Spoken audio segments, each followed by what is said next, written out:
Welcome. I'm the Whispersmith, and I'll be whisper reading you Pride and Prejudice. Chapter 1.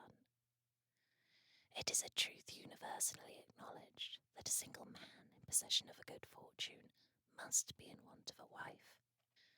However little known the feelings or views of such a man may be on his first entering a neighbourhood, this truth is so well fixed in the minds of the surrounding families that he is considered the rightful property of some one or other of their daughters. "My dear Mr. Bennet," said his lady to him one day, "have you heard that Netherfield Park is let at last?" Mr. Bennet replied that he had not. "But it is," returned she, "for Mrs. Long has just been here, and she told me all about it." Mr. Bennet made no answer. "Do you not want to know who has taken it?" cried his wife impatiently. "You want to tell me, and I have no objection to hearing it." This was invitation enough. "Why, my dear, you must know.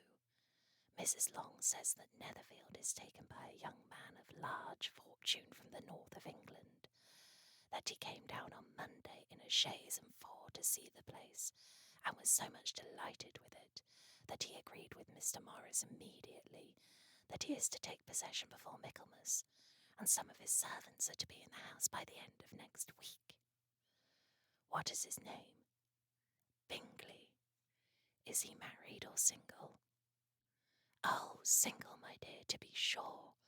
A single man of large fortune, 4,000 or 5,000 a year. What a fine thing for our girls!" "How so? How can it affect them?" "My dear Mr. Bennet," replied his wife, "how can you be so tiresome? You must know that I am thinking of his marrying one of them." "Is that his design in settling here?" "Design? Nonsense! How can you talk so? But it is very likely that he may fall in love with one of them, and therefore you must visit him as soon as he comes."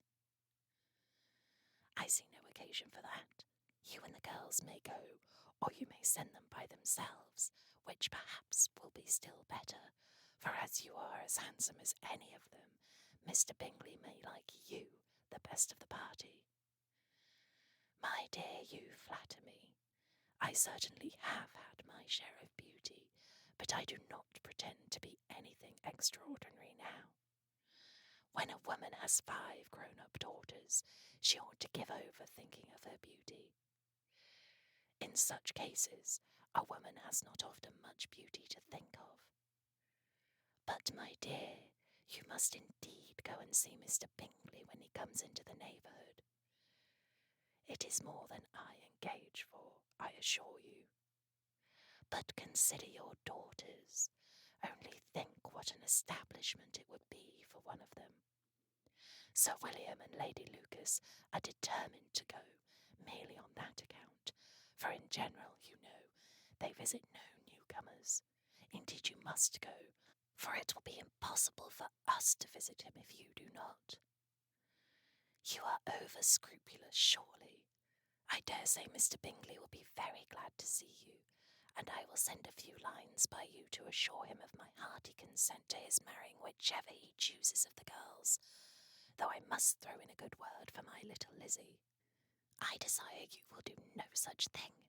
Lizzie is not a bit better than the others, and I am sure she is not half so handsome as Jane, nor half so good-humoured as Lydia, but you are always giving her the preference." "They have none of them much to recommend them," replied he. "They are all silly and ignorant like other girls, but Lizzie has something more of a quickness than her sisters." "Mr. Bennet, how can you abuse your own children in such a way? You take delight in vexing me. You have no compassion for my poor nerves." "You mistake me, my dear. I have a high respect for your nerves. They are my old friends. I have heard you mention them with consideration these last 20 years at least. Ah, you do not know what I suffer. but I hope you will get over it and live to see many young men of 4,000 a year come into the neighbourhood. It'll be no use to us if 20 such should come, since you will not visit them. Depend upon it, my dear, that when there are 20, I will visit them all.